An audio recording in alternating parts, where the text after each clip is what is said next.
Buenas noches. Entonces, el viernes pasado, nuestro querido Alex inició con Primera Pedro, el capítulo 1, ya una muy buena introducción, hablándonos de quién fue Pedro y toda eh, todo lo que conllevaba ya aquello. Esta noche vamos a iniciar con eso y no nos olvidemos que el próximo viernes vamos a tener una noche, un viernes muy diferente. Vamos a estar todos con nuestras cámaras habilitadas.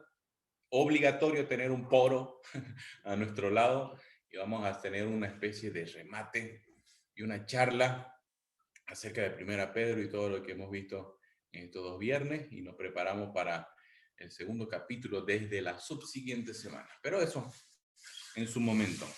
Ya. Iniciamos, por favor, cantando esta canción de seguridad. Es Jesús, la roca fiel.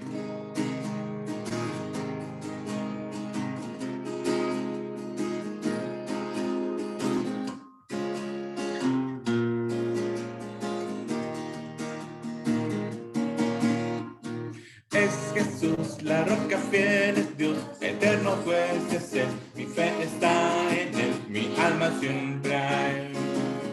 Me confiaré. Es Jesús, la roca fiel, es Dios, eterno juez es Él. Mi fe está en Él, mi alma siempre a Él. Me confiaré. Nos podrá separar del amor del Señor. ¿Quién podrá?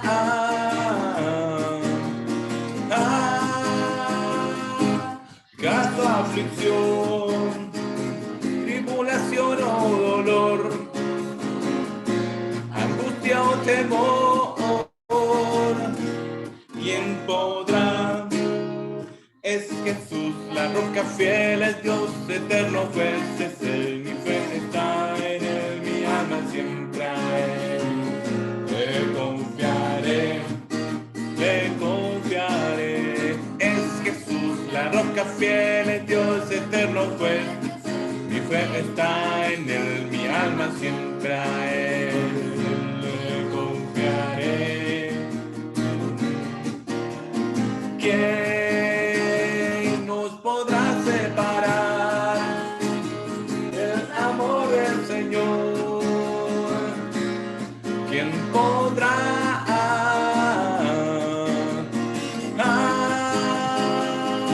¿Acaso aflicción, tribulación o dolor, angustia o temor? ¿Quién podrá? En lo absoluto, nadie puede. Gracias, Dios, por este tiempo, por tu palabra, que nuevamente estamos dispuestos a escuchar en esta noche y rogamos tu bendición para lo que queda de esta reunión. Gracias por tu provisión diaria, gracias por el amor tuyo y podemos descansar en ti. En el nombre de Jesús, amén.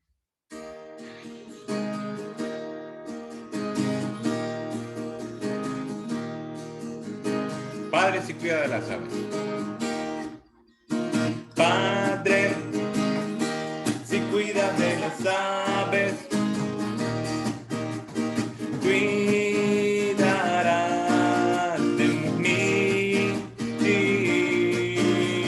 Padre, si cuida de las aves, cuidará de mí. Mi corazón he guardado tu ley para no pecar contra ti. Ser tu voluntad me agradó y tu ley está en medio de mi corazón. Padre, si cuidas de las aves,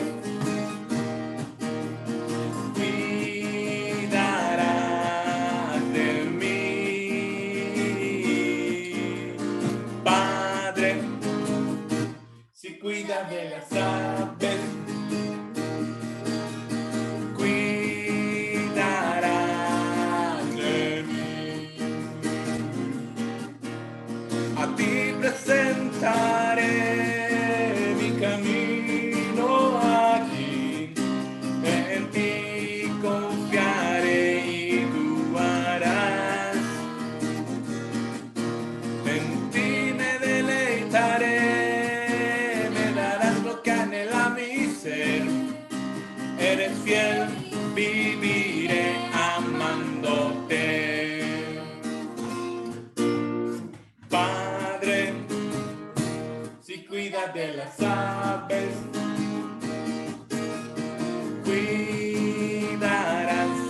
Bien, parece que mi querido Clever está con problemitas con la cuestión de la proyección. Seguirle peleando, querido Clever. Vamos a esperar. Las reuniones virtuales siguen esta semana. Hasta el domingo máximo vamos a estar mandando en el grupo quienes serán los responsables de las reuniones para la siguiente gestión. ¿Ya? Así que vamos a estar en esos afanes ya entre mañana y domingo, así que estemos atentos para que quienes estén en la lista puedan estar preparados en su momento para su labor, tanto dirigiendo como en la dirección o en la palabra también. ¿Listo? Antes de dar el tiempo a nuestro hermano Alex, acompáñame a cantar este himno, por favor. El 379. Aquí lo pongo. El 379, por favor. Estoy seguro que tiene su himnario por ahícito, pero a ver.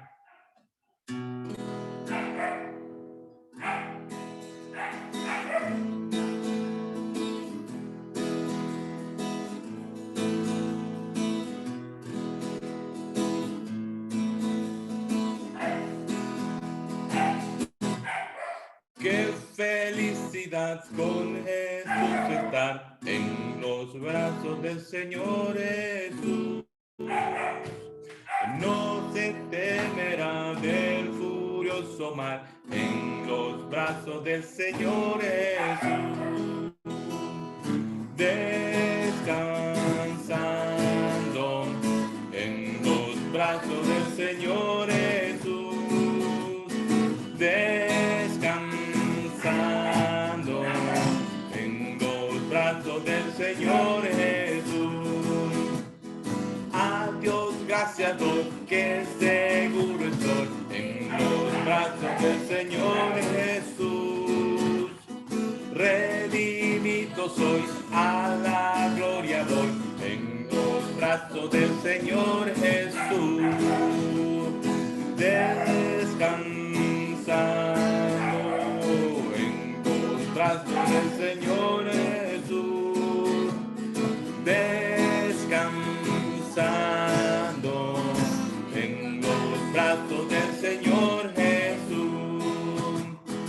Oh, qué libertad, qué tranquilidad en los brazos del Señor Jesús.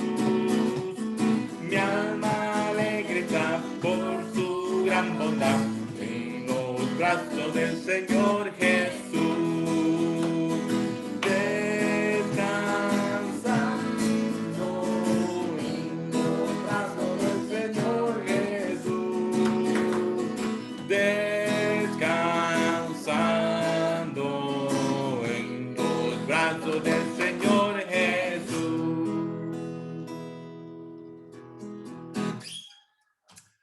Muy bien, entonces el resto del tiempo se lo dejamos a nuestro estimado Alex. Por favor, tienes toda la libertad, hermano. Dios te bendiga.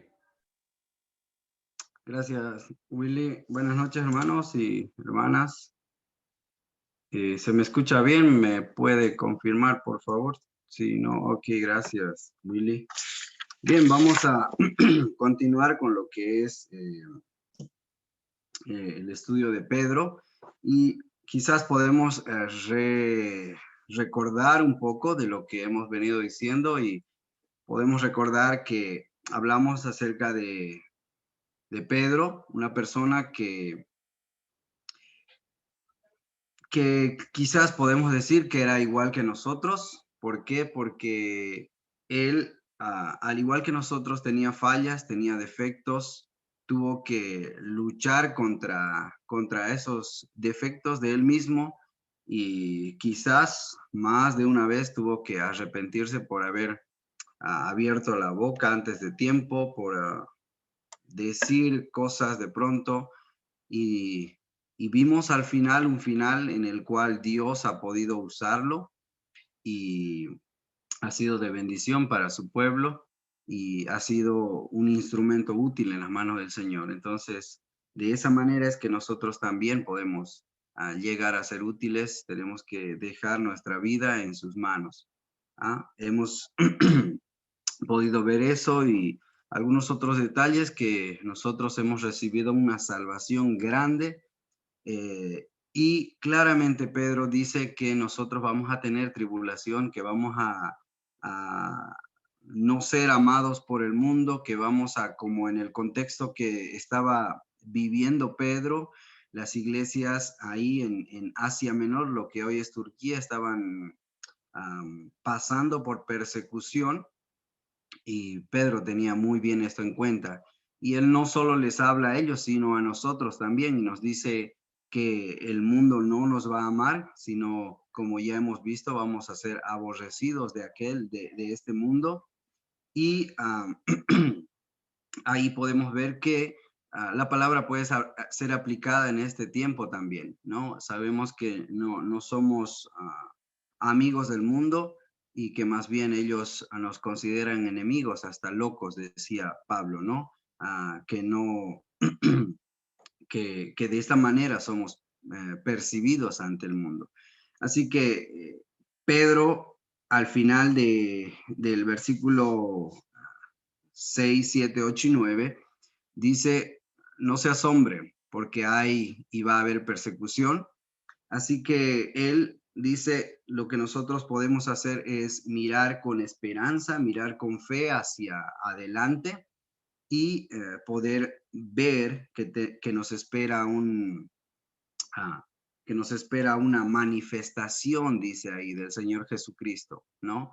Y es también un poquito lo que vamos a hablar ahora. Bien, no quiero hacer muy larga la introducción o el recuerdo de lo que pasó, ya que tenemos que correr un poquito hoy. Bien, vamos a Pedro capítulo 1, versículo 10, que es donde nos toca, y voy a dar lectura hasta el versículo 12. Dice de esta forma: los profetas que profetizaron de la gracia destinada a vosotros inquirieron y diligentemente indagaron acerca de esta salvación, escudriñando qué persona y qué tiempo indicaba el Espíritu de Cristo que estaba en ellos, el cual anunciaba de antemano los sufrimientos de Cristo y las glorias que vendrán tras ellos. Verso 12 dice: a estos se les reveló que no para sí mismos, sino para nosotros, administraban las cosas que ahora os son anunciadas por los que os han predicado el Evangelio por el Espíritu Santo, enviado del cielo, cosas en las cuales anhelan mirar los ángeles. Ahora, estos versos están hablando de algo, algo que nosotros debemos entender. Nosotros debemos entender o quizás responder a la pregunta, por ejemplo, ¿qué idea tenían los profetas o el pueblo en general de cómo sería la salvación antes del Nuevo Testamento, o antes, básicamente antes de la venida del Señor Jesús? ¿Ok? Para, para nosotros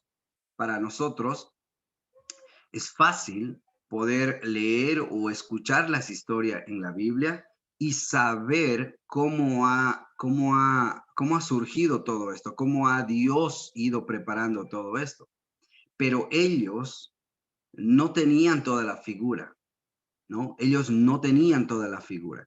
Entonces, en el Antiguo Testamento, ellos sí sabían que Dios tenía un plan, pero no tenían todas las piezas de este rompecabezas. Así que ellos, muchos eruditos hablan de que, por ejemplo, el primer hombre que ha quizás podido imaginar, visualizar un resucitar es Abraham, cuando él fue y estaba a punto de ofrecer a su hijo, ¿no? Hay quienes interpretan de esta forma, ¿no? Pensando en que él sabía que Dios iba a hacer algo, no sabía cómo, pero sabía que Dios tenía un plan. Entonces, para ellos, para las personas del Antiguo Testamento, para los profetas, era difícil imaginar lo que nosotros leemos en el Nuevo Testamento.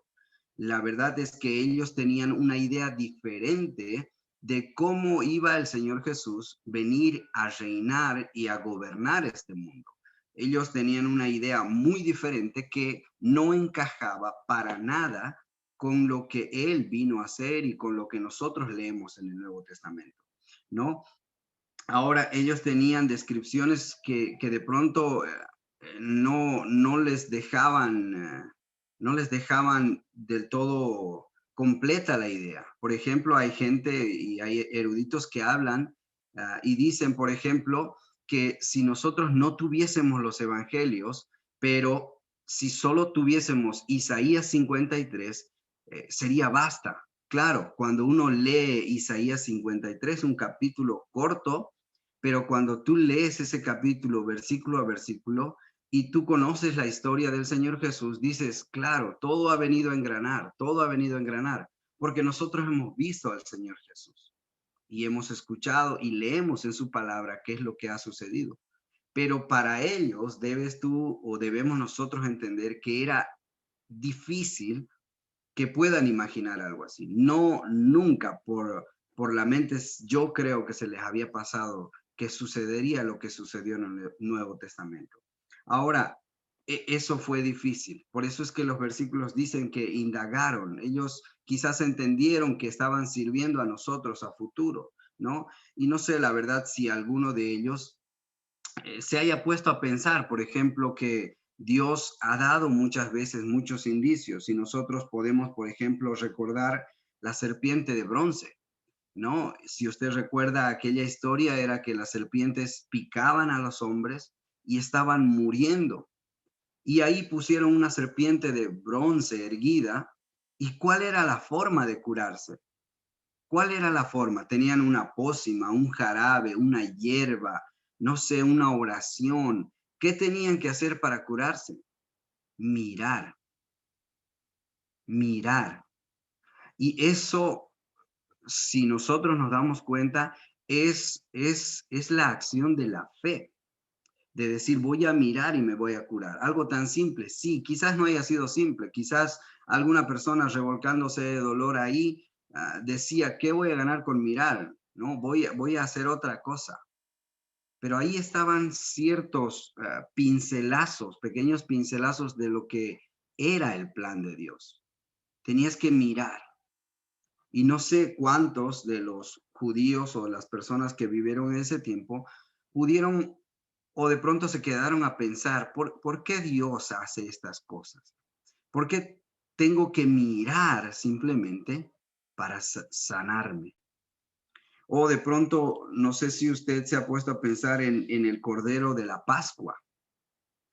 Cuando uno lee la forma en la que tenía que suceder todo aquello, cuando Faraón en la 10ª plaga deja ir a su pueblo y el cómo sucedieron las cosas, todas aquellas instrucciones que había dado Dios de matar un cordero, de usar la sangre para pintar el dintel de la puerta y que esa acción iba a a repercutir en que el primogénito de esa familia no muera, sino sea salvo. Y como dice su palabra textualmente, que el ángel de Jehová iba a pasar por esa casa al ver la sangre. No sé si algunos de ellos pudieron imaginar que todo esto iba a llegar al punto donde Juan el Bautista, viendo al Señor Jesús, dice, he aquí el Cordero de Dios que quita el pecado del mundo. ¿Haciendo qué? Recordando lo que Dios había venido mostrando de alguna manera. Entonces, con esto llegamos a lo que a muchas personas ha sacado ah, ha puesto en conflicto en el Antiguo Testamento, y es que el justo por la fe vivirá. Ellos no imaginaban que esto podría ser posible. Por supuesto, la gracia de Dios se viene manifestando vez tras vez en el Antiguo Testamento. No podemos decir que en el Antiguo Testamento no había gracia. Sí la había. Es un Dios de gracia. Pero que en estos tiempos se ha manifestado de una forma diferente, eso es verdad, ¿verdad? Pero ahí empezamos a ver pinceladas de esta frase, de este verso que dice que el justo por la fe vivirá. Entonces estos versos nos hablan de aquello que era difícil que ellos puedan imaginar y tuvieron que indagar y entender todo esto, todo lo que Dios o el plan que Dios venía cumpliendo. Más adelante vamos a hablar un poquito más de ello y quiero que vayamos al verso 13 y en el verso 13 dice de esta forma, dice, por tanto, ceñid los lomos de vuestro entendimiento, sed sobrios y esperad por completo en la gracia que se os traerá cuando Jesucristo sea manifestado. Ahora, ese ceñid los lomos es una acción que culturalmente hacían cuando ellos se iban a preparar para hacer una actividad, sea física o algo de correr o algo que tenían que hacer apresurados. Todos sabemos que las vestimentas que usaban en aquellos tiempos eran túnicas, así que entendemos que correr, digamos, con una túnica o hacer algo de prisa con una túnica no es lo más cómodo posible. Entonces ellos usaban esa palabra de ceñid vuestros lomos cuando tenían que hacer alguna actividad. Por ejemplo, nosotros si vamos a ir a una maratón o vamos a ir a trotar, no sé, por ejemplo, no vamos a ir pues de zapatos pesados, de pantalón jeans, sino que usamos. Nos ponemos lo más cómodos posible. Es como que nos preparamos, ceñimos nuestros lomos, dicen ellos, pero nosotros nos preparamos. Nos pondremos un short bien cómodo, que no se esté cayendo, digamos así, y nos preparamos para hacer esta actividad. Recuerdo que una figura clásica por ejemplo, cuando uno es muchacho y está en la escuela, cuántas peleas no hemos visto, o, bueno, de algunas hasta hemos participado. ¿Y cuál es la clásica forma de prepararse para una pelea? Es arremangándose acá, ¿no? Y decir, bueno, ahora vamos a hacer lo que se debe. Lo que está diciendo acá es ceñid vuestros lomos. ¿Estar qué? Es la actitud, como digo, de estar preparado y estar listo. Pero dice, ceñid los lomos de vuestro entendimiento. Ahora, lo que está queriendo decir ahí es que no dejemos nada suelto, ningún cabo por ahí que nos pueda hacer tropezar. La túnica no era lo más cómodo para hacer una actividad de trabajo o de pronto pegar una carrera. Pero aquí nosotros debemos entender que está diciendo que nosotros debemos tener una mente preparada, una mente que no se pueda distraer, que, que las circunstancias que puedas pasar en esta vida no te distraigan, que no dejes de pensar que Dios no tiene, por ejemplo, el control de todo. Ahora, pensando en el contexto, aquí estamos viendo una carta que está dirigida a unos hermanos, a las iglesias que estaban siendo perseguidas.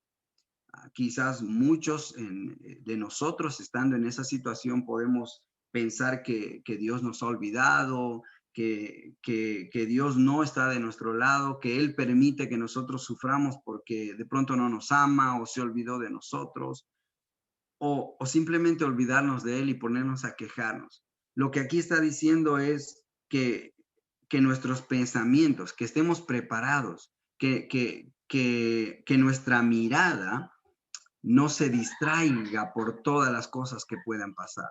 Dice, ceñid los lomos de vuestro entendimiento.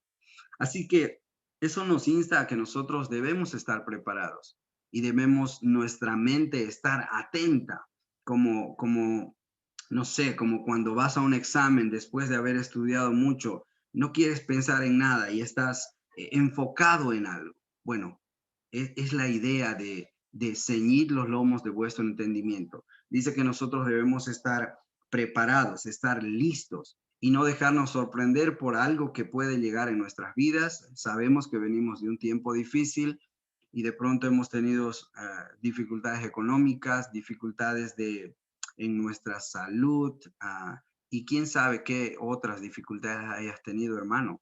Y quizás estas dificultades pueden hacer que tu mente se vaya por otro lado a pensar cualquier otra cosa. Pues aquí está diciéndonos que tengamos cuidado de esto, ¿no? Que estemos preparados. Y luego dice sobrios, dice que seamos sobrios. Y la sobriedad nos habla de el dominio propio y nos habla de una estabilidad, de un equilibrio. Ahora, pensando en estas dos cosas, que el entendimiento y la sobriedad, pensar en Job. Todos conocemos la historia y Job ha sido un ejemplo de tener ceñidos los lomos de su entendimiento, porque él en ningún momento dudó de Dios. Tuvo algunas cuestiones que conversar y luego tuvo que aclarar algunas cosas con Dios, pero él no dudó de Dios. Él no, todas estas cosas lo pillaron a él preparado, porque de ahí tenemos palabras grandes de él dio y él quitó. Palabras como dice Job, ¿acaso solo voy a recibir lo bueno y no lo malo de Dios? Ah, Palabras como que vine al mundo así y así me tocó ir, así tengo que irme. Esas son palabras de una persona que está sobria, que no está tambaleando y desequilibrándose, de una persona que tiene los pensamientos fijos, ceñidos, seguros en Dios, no está dudando. A diferencia claramente de su esposa, que acabó diciéndole, maldice a tu Dios y muérete. No, él no titubeó, él no tuvo un problema, él estaba preparado. Y lo que Pedro nos está diciendo con estos versos, pensando en que esos hermanos estaban sufriendo persecución, es que tengan cuidado de no dudar de Dios, de no tambalear cuando vengan estas pruebas. Él está anunciando que estas pruebas pueden provocar eso. Así que de igual manera para nosotros un gran ejemplo, Job, en nuestra vida. Ya he dicho que cada uno de nosotros tiene pruebas y tiene sus luchas que vencer y que salir adelante. Y estas luchas nos van a traer, como decía en el anterior viernes, nos van a traer incomodidad. Son pruebas, muchas de ellas, pero Pedro dice, vamos a seguir adelante. Si tenemos nuestros pensamientos bien afirmados, si estamos sobrios, sin dudar de Dios, vamos a salir adelante. Y termina en este verso, el verso número 13, diciéndonos hasta la manifestación, hasta esperar esa manifestación. Ahora, no es la primera vez que Pedro está mencionando esta idea de la manifestación. Ahí está, Jesús sea hasta que traerá cuando Jesús sea manifestado. Hemos visto en anteriores versos que ha mencionado lo mismo. Ahora quería pensar un poquito en ello y hay algunos que piensan que esta manifestación se está refiriendo a la segunda venida de Cristo, y yo personalmente creo que se está refiriendo al arrebatamiento.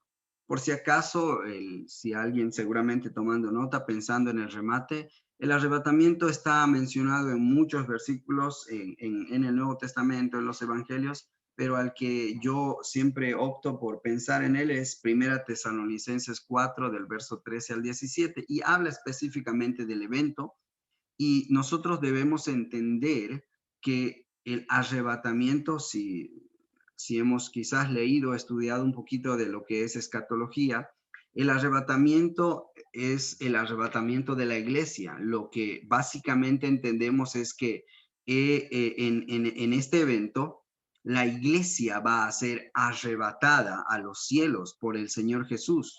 ¿no? Y ahí dice claramente en el verso anterior, Kevin, dice que el Señor con voz de arcángel, el Señor mismo con voz de mando, con voz de arcángel, arcángel y con trompeta de Dios descenderá del cielo y los muertos en Cristo resucitarán primero y todos vamos a ser arrebatados. Esa es la idea. Y nosotros vamos a estar en los cielos, mientras tanto en la tierra van a suceder o van a correr, en este caso, los 7 años de la tribulación y la gran tribulación, ¿no? Dividido como está descrito en el Apocalipsis. Entonces, en los cielos, nosotros, quienes seamos arrebatados, todos los que hemos creído en el Señor Jesús, vamos a participar de las bodas del Cordero, ¿no? Y el tribunal de Cristo. Entonces nosotros entendemos que Pedro está hablando de este acontecimiento, porque ahí vamos a ver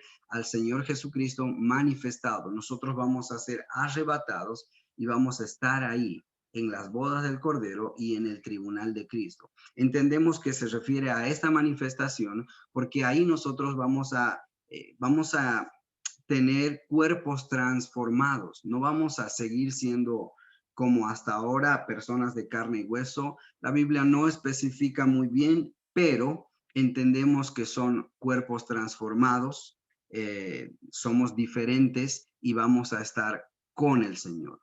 A partir de ahí, luego la Biblia nos relata que esto va a durar 7 años y terminado esto, va a suceder lo que es la segunda venida de Cristo, ¿no? Pero nosotros, los que habíamos creído y hayamos sido arrebatados, vamos a descender con Él en la segunda venida de Cristo y empezará el milenio. Eso es lo que la Biblia nos relata. Entonces, cuando Pedro, quiero volver al texto, cuando Pedro está hablando de la manifestación, está refiriéndose a esto. Recuerdan que en el anterior viernes hablamos de que Pedro estaba diciéndonos, aquí van a tener aflicción, en esta vida no va a ser todo color de rosa, va a haber pruebas, va a haber sufrimiento, pero ¿cuál es nuestra alegría? Nuestra alegría es ver mucho más allá, ver que un día el Señor Jesús va a venir y nos va a llevar desde las nubes, nos va a llevar con una voz de mando. ¿Y para qué? Para estar con Él,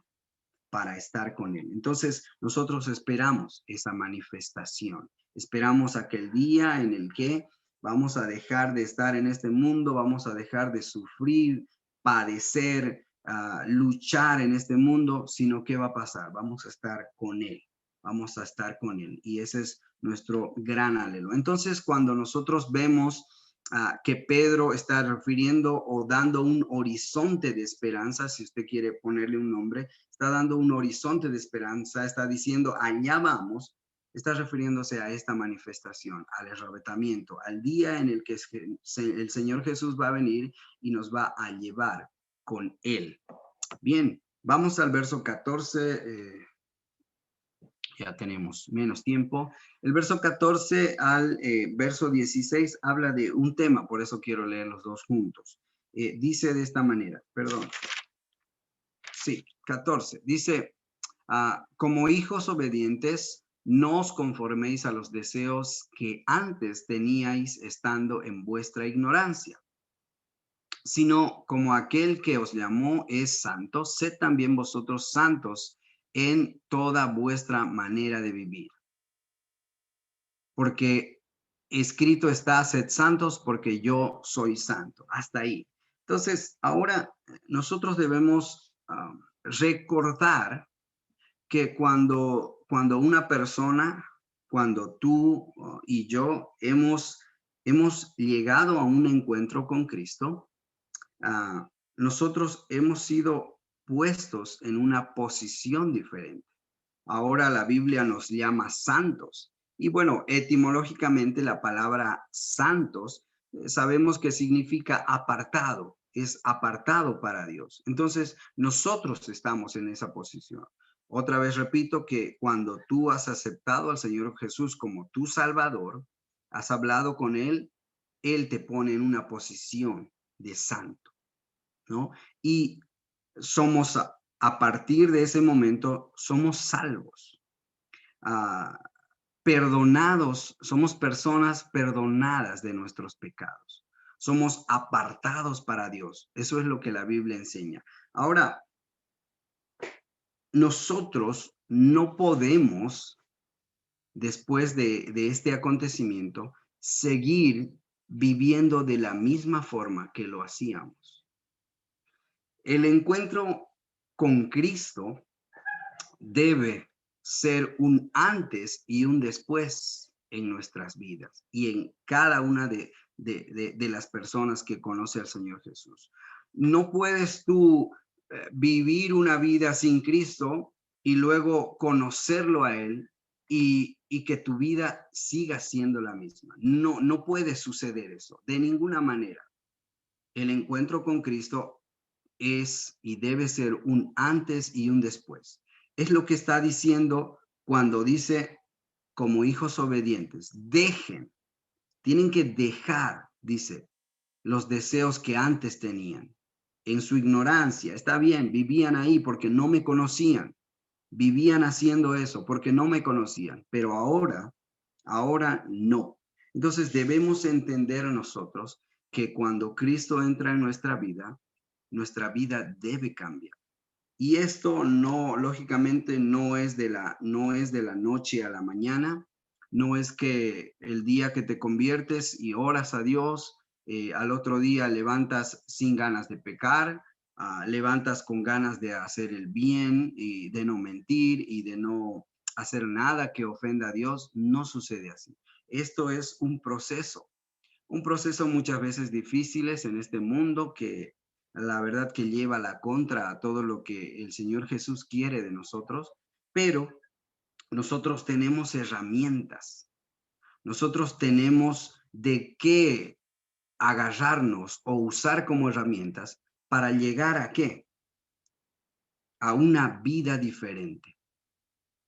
No podemos seguir, como dice ahí, en nuestra ignorancia, no podemos seguir persistiendo en los pecados.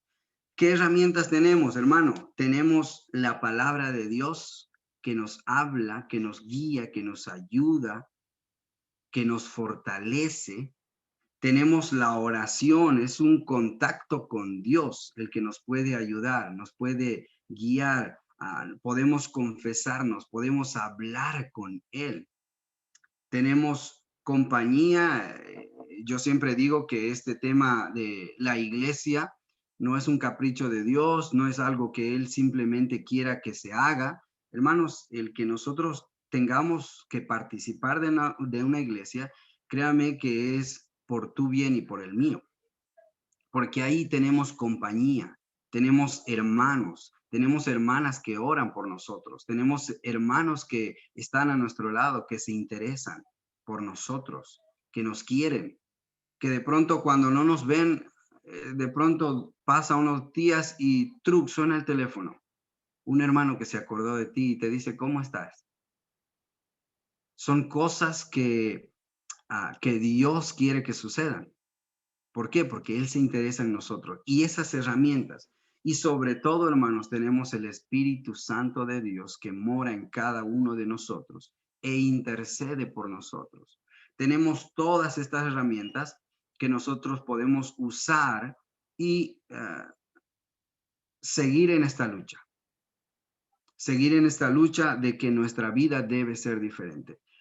Yo soy una persona que me gusta trabajar en casa, por ejemplo, me refiero a cosas como hacer una mesita, arreglar una puerta, arreglar una otra cosa.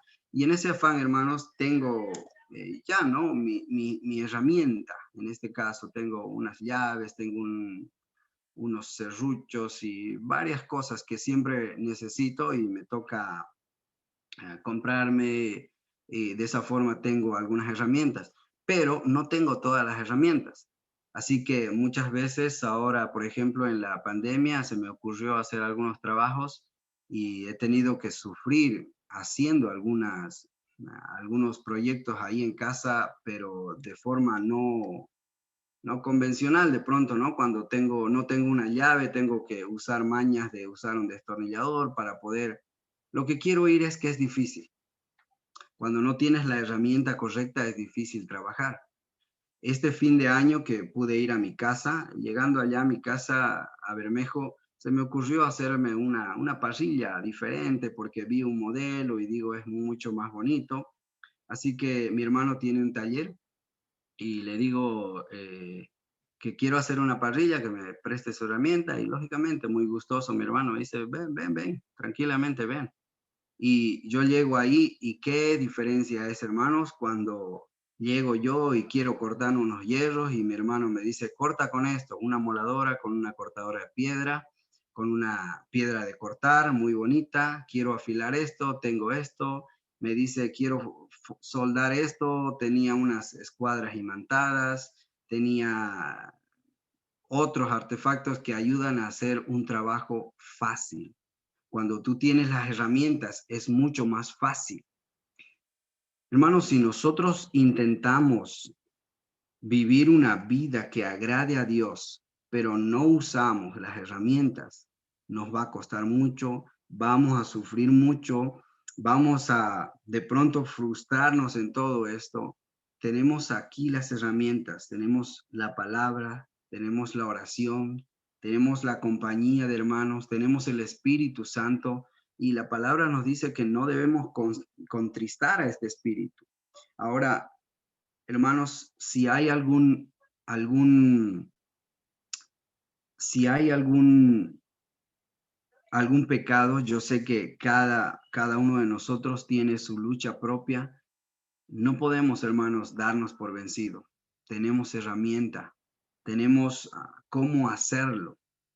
No podemos seguir viviendo como siempre lo hemos hecho.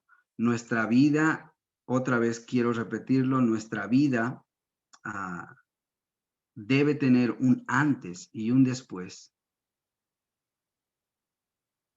Cuando hemos conocido al Señor Jesús, debe haber un antes y un después de aquello. Debe cambiar nuestra vida. Proverbios 28:13 dice que si nosotros ocultamos nuestro pecado, ahí está el versículo, el que encubre sus pecados no prosperará, mas el que los confiesa y se aparta alcanzará misericordia. Hermanos, yo, yo sé que librarnos del pecado muchas veces es difícil, pero tenemos herramientas para agarrar y para luchar. No podemos quedarnos como siempre fuimos. Nuestra vida debe cambiar porque Jesús eh, nos mira, nos ve, Él ha dado su vida por nosotros y eso es lo que vamos a seguir hablando. Nos ha puesto en una posición diferente, hemos sido perdonados de nuestros pecados y lo que está diciendo Pedro aquí es, no puede seguir así nomás, debe haber un cambio y debe haber un cambio. Confesar nuestros pecados, apartarnos de Él, nos trae misericordia. Así que es una herramienta de la que podemos agarrarnos también. Es una promesa de Dios. Quiero seguir sin detenerme mucho. El verso 17 y el verso 17 quiero leer. Dice de esta forma, y si invocáis por Padre a aquel que sin acepción de personas juzga según la obra de cada uno, conducíos en temor todo el tiempo de vuestra peregrinación. Sabemos nosotros que el Señor nos mira, sabemos que el Señor nos ve, sabemos que el Señor nos está observando cómo andamos nosotros en este mundo. Eso no es de extrañarse. Todo el mundo y todos nosotros sabemos. Ahora, nosotros debemos pensar y debemos como hijos, procurar andar siempre en los pasos del Señor. Que el Señor pueda sentirse orgulloso de nosotros y no así que se sienta avergonzado de nosotros. Lo que está diciendo el verso es que debemos andar, conducirnos, dice ahí, en temor todo el tiempo que estemos acá en este mundo. Debemos tener temor sabiendo que Él nos ve. No podemos, como ya lo he dicho, seguir andando en nuestras cosas sabiendo que Él está observándonos, sabiendo que Él está mirando, sabiendo que Él no desea eso para nosotros. Entonces nosotros debemos aprender e intentar siempre hacerlo sentir orgulloso a Dios. Debemos entender, dice el verso 18 y 19, que va entrelazada la idea con este versículo. Dice, sabiendo que fuisteis rescatados de vuestra vana manera de vivir, la cual recibisteis de vuestros padres, no con cosas corruptibles como oro o plata, dice el 19, sino con la sangre preciosa de Cristo, como de un cordero, sin mancha y sin contaminación. Hermano, si tú entiendes realmente de dónde, de qué lugar es que el Señor Jesús nos sacó, no debería quedarnos ganas de seguir pecando. No nos quedaría más que tener ganas de honrar, de alabar al Señor y de servirle a Él. ¿Por qué? Porque nosotros un día estábamos, como dice su palabra, muertos en delitos y pecados. Lo dice Efesios 2:5. Y dice claramente que era ese nuestro lugar. Nos dice que estábamos lejos de Él. ¿Cuál era nuestro destino? ¿Cuál era nuestro destino al estar muertos en delitos y pecados? Nuestro destino era el infierno. Nosotros éramos esclavos del pecado, literalmente esclavos de aquello. Entonces, si nosotros llegásemos a entender realmente que de ahí no había nada ni nadie que nos pueda sacar de ese lugar, excepto el Señor Jesús, deberíamos estar totalmente agradecidos con Dios por la gran obra que ha hecho. ¿Y qué es lo que está diciendo el verso 18? El verso 18 nos dice que fuimos rescatados de esa mala manera de vivir. Y nos hace entender cuál es nuestro precio. Hermanos, nuestro precio no es oro, ni plata, ni cualquier otra piedra preciosa que haya. Nuestro precio es la sangre del Señor Jesús. Nosotros fuimos comprados por precio de sangre, dice su palabra. Y eso es lo que quiere traer a la mente Pedro. Está diciendo, ¿cómo van a seguir viviendo ahí en la inmundicia que vivían antes, después de haber conocido al Señor Jesús, sabiendo que ustedes estaban perdidos, siendo esclavos del pecado? ¿Cómo van a poder seguir viviendo ahí, conociendo la gran salvación que Jesús ha hecho por nosotros, ofreciéndose a sí mismo, dando su sangre, su vida por comprarnos?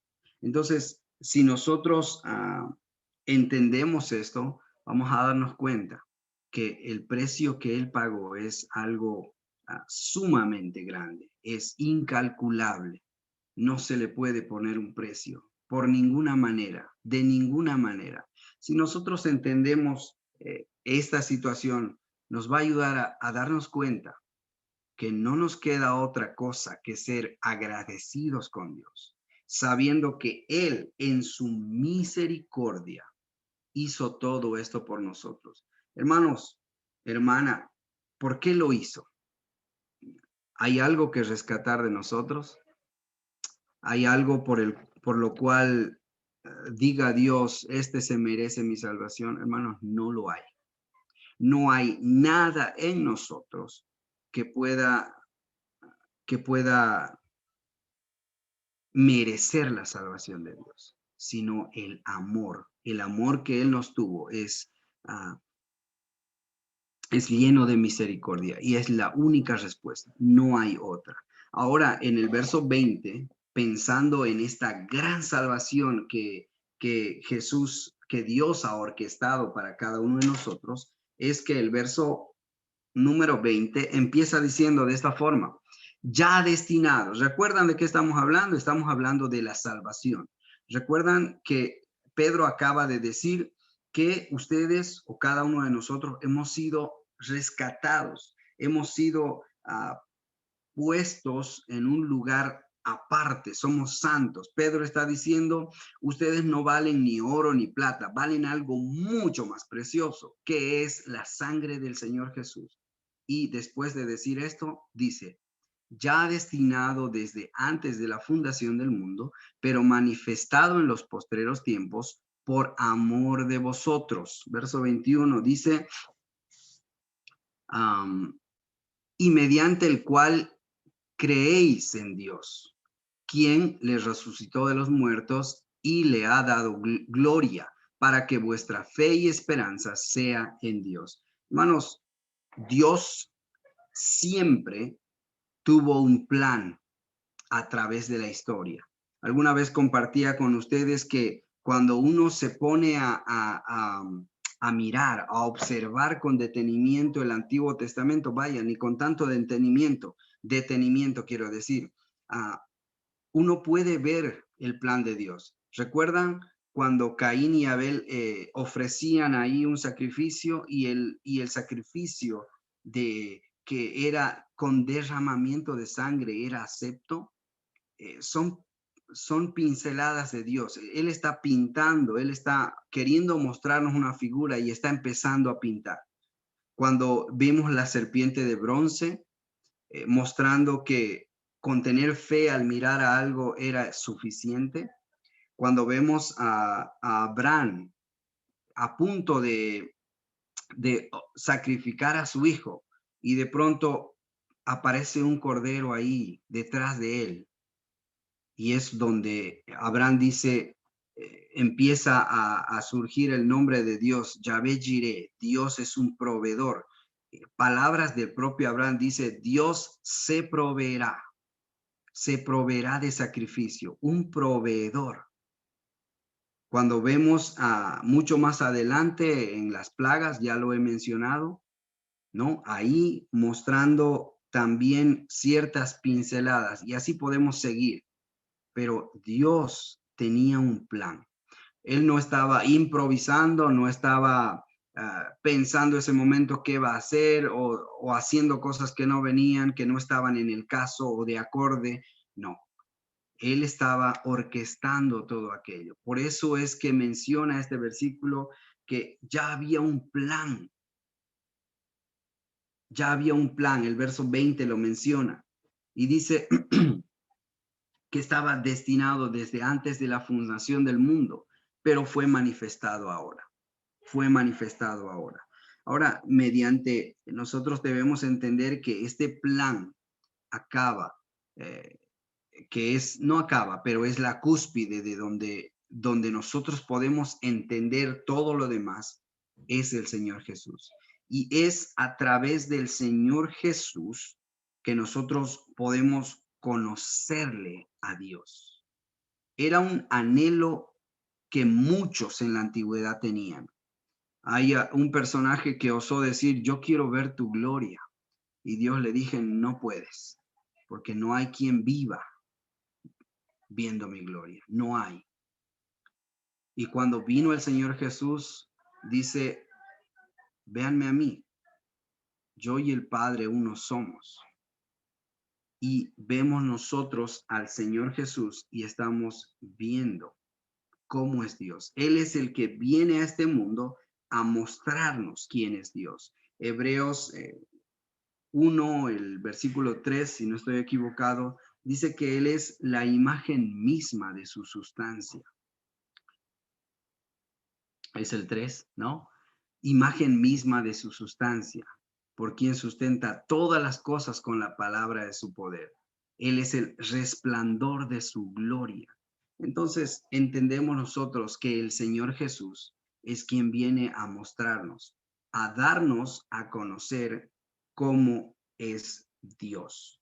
Él dijo con su propia boca, yo soy el camino, la vida y la verdad. Fueron palabras del Señor Jesús. Así que Él nos está mostrando el plan, este plan que tenía Dios, no improvisado, sino un plan para que nosotros podamos ser salvos. Tiene su cúspide en la muerte del Señor Jesús y no queda ahí, sino que Él es resucitado. Él es resucitado. Este hombre, este hombre para muchos, pero nosotros entendemos que es el Hijo de Dios, quien le resucitó de los muertos. Es el Señor Jesús que nos viene a mostrar, que nos muestra cómo es Dios. ¿Ok? Ahora, después de que Pedro menciona todas estas cosas, vemos la sincronía de lo que él está hablando y él está diciendo. No pueden quedarse ahí, hermanos. No puede ser seguir siendo su vida tal como la han venido viviendo. Cuando ustedes conocen al Señor Jesús, debe ser un antes y un después. ¿Un después qué? Un después mucho mejor. Un después pensando en que tú y yo debemos agradar al Señor Jesús. Las cosas pasadas hay que dejarlos. ¿Tienes problemas con algún pecado? Como lo tenemos todos seguramente, pues hay herramientas. Tenemos de dónde pedirle al Señor ayuda que nos pueda guiar y nosotros podamos vivir una vida que agrade al Señor, que agrade a Dios. Ese es el fin. Ahora, aquí Pedro nos está diciendo, este plan Dios lo tenía preparado, Él envió a su Hijo y es algo que lo envió. ¿Por qué?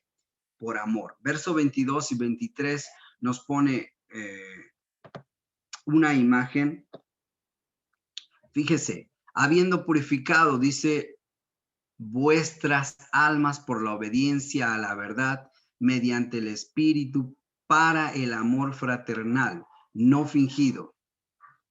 Amaos unos a otros entrañablemente de corazón puro. El verso 23 dice, siendo renacidos no de simiente corruptible, sino de incorruptible, por la palabra de Dios, que vive y permanece para siempre. El verso 22 nos hace la pregunta, hermano, hermana, amigo, ¿por qué nos salvó Dios? Hace rato preguntaba, ¿hay algo rescatable en ti, en mí? ¿Hay algo por lo que Dios dijera, este merece ser salvo? Y no hay nada. La misma palabra, la misma Biblia dice que nuestras justicias, para empezar, son trapo de inmundicia. No sirve. Romanos dice, no hay justo ni siquiera uno. No hay quien busque a Dios. No lo hay. No hay. Romanos también dice que nosotros éramos esclavos del pecado y que nuestra condenación o nuestro lugar, nuestro destino era la muerte. Separados de Dios estábamos, separados de Dios. Eso es lo que Romanos dice, vez tras vez. Y nosotros con esto debemos entender que no hay nada en nosotros, por lo cual Dios dijese, yo quiero salvar a este hombre. No hay nada. La pregunta es otra vez, ¿por qué nos salvó Dios? Hermanos, y no hay otra respuesta que Dios nos salvó por amor. Su misma palabra dice que Dios es amor. Él nos salvó por amor. No hay otra. No hay otra respuesta. Él nos amó sin que nosotros mereciésemos ese amor. No nos amó por quienes somos, lo que hacemos. Él nos amó en nuestra miseria. Él tuvo misericordia de nosotros y nos amó. Y algo muy importante, 1 Juan 4:19, por favor, Kevin, nos dice algo tan claro. Dice, nosotros le amamos a Él. ¿Por qué? ¿Por qué podemos amarlos nosotros a Él? ¿Por qué? Porque Él nos amó primero. Hermanos, la definición de Dios es amor. Y nosotros, lo que está diciéndonos es que tú y yo no tuviésemos la capacidad de amar si no hubiésemos recibido el amor de Dios primero. Nosotros le amamos a Él porque Él nos amó primero. Y cuando pensamos en todo esto, yo puedo decir que nosotros somos renacidos para amar. según el verso 22 y 23, nosotros somos renacidos para amar. Hermanos, no merecíamos nada, Dios nos da amor. Al ver ese amor, nosotros somos capaces de amar. Ahora, ¿qué vamos a hacer? Hermanos, lo más natural es que nosotros amemos a nuestro prójimo.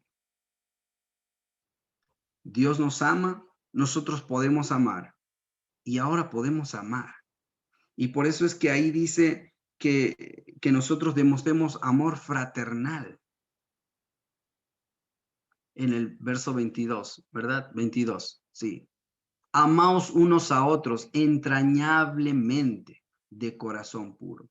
Hermanos, Dios nos salvó por amor y ahora Él quiere que ese amor también sea replicado, que nosotros podamos dar ese amor que hemos recibido del Señor Jesús. Y nos dice ahí, ámense. Es lo más natural que puede suceder. Es lo más lógico. Ahora, la Biblia es tan desafiante, el Señor es tan desafiante con nosotros. Uy, se me va la hora. Acabo, un segundingo. Es tan desafiante que no se queda en decir, bueno, ámense unos a otros, entre hermanos, y si se quieren, mutuamente. No, Dios dice, hay que amar a los enemigos también. A esa personita que no te cae bien, que de pronto hizo algo que te lastimó, que no te gustó, Él dice, a ellos hay que dar amor. ¿Por qué?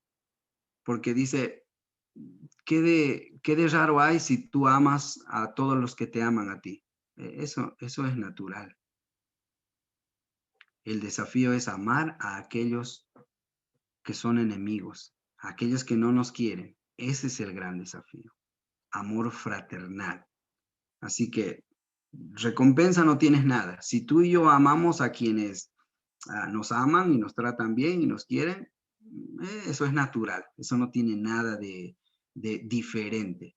Lo que el Señor quiere es que nosotros amemos a nuestros enemigos, que amemos fraternalmente.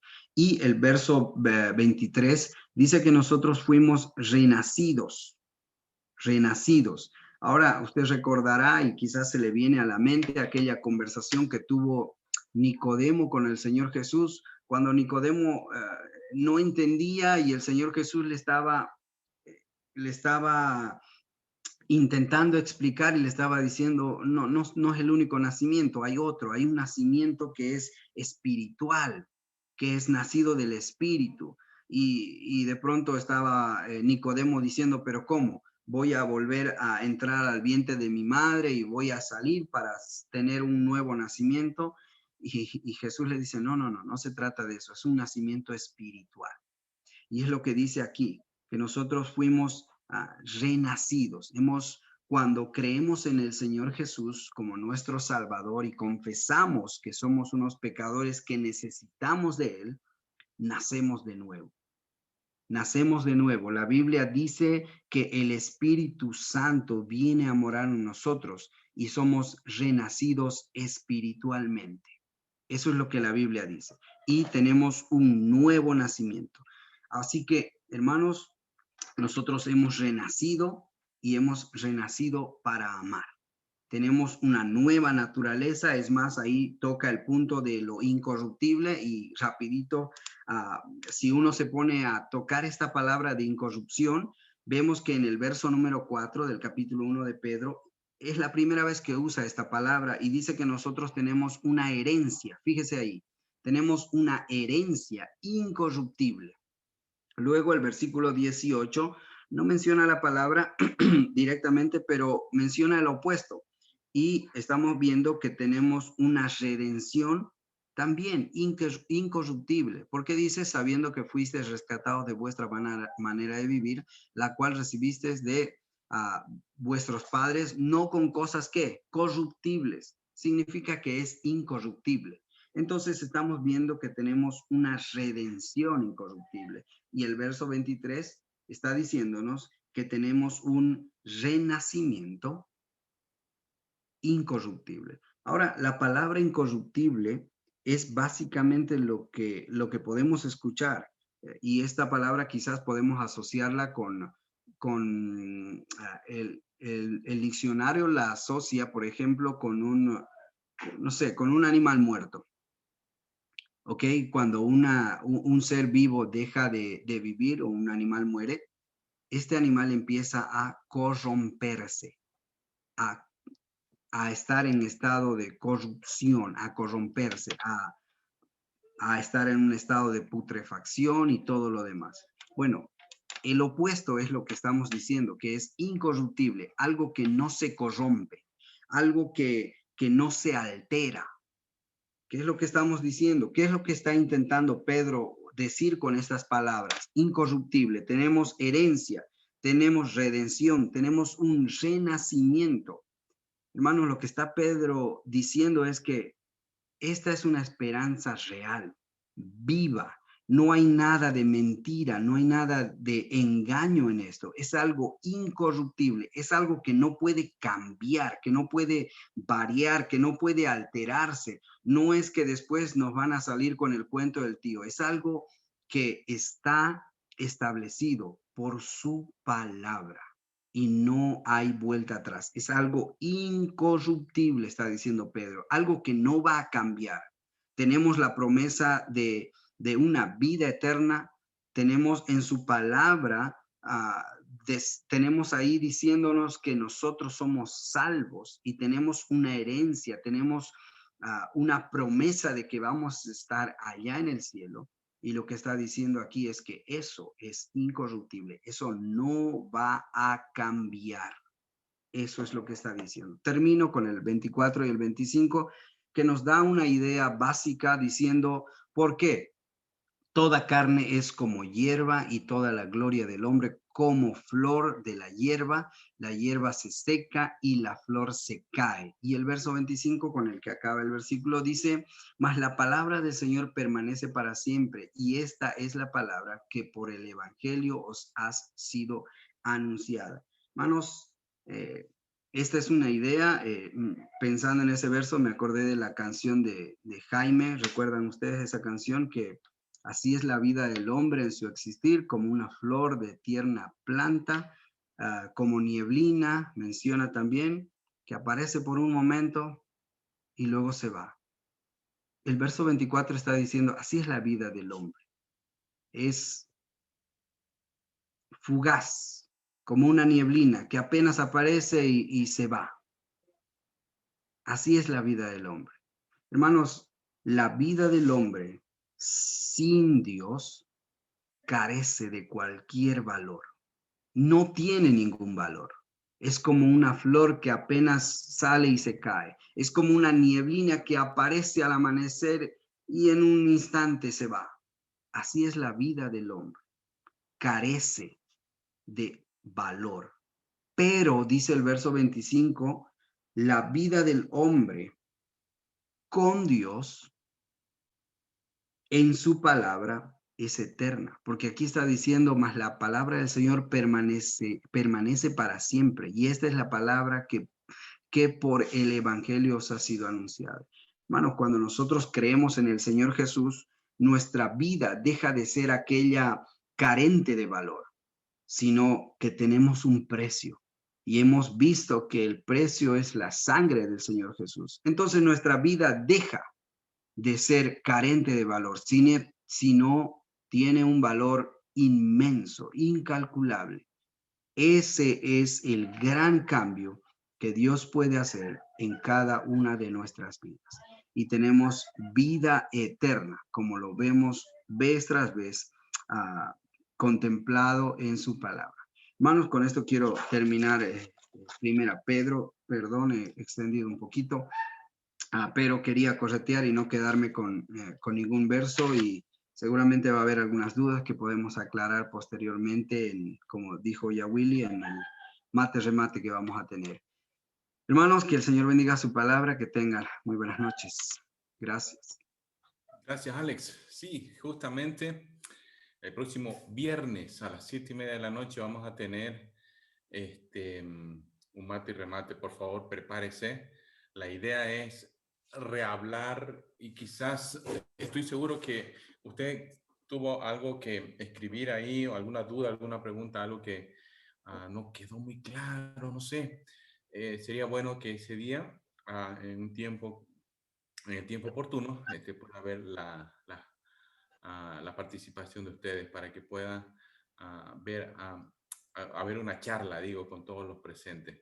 La idea es que todos participemos, la idea es que todos tengamos nuestra cámara habilitada, y vernos y charlar, conversar, y poner nuestras ideas también de acuerdo a las preguntas que hay acá. El hermano Marco ya nos pasó, creo que el hermano Marco va a estar también ese día, no estoy seguro, creo que ya está de venida, algo así.